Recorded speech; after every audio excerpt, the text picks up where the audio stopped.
चार शब्द ऐकेल तर पुरी ती कसली. तिकडून ताई आली तिने युक्ती केली.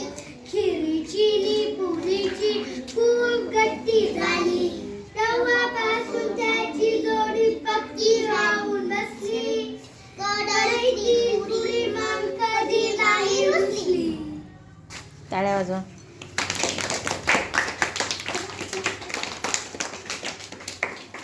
आम्ही खीर पुरी खाणार म्हणा. आम्ही खीर पुरी खाणार.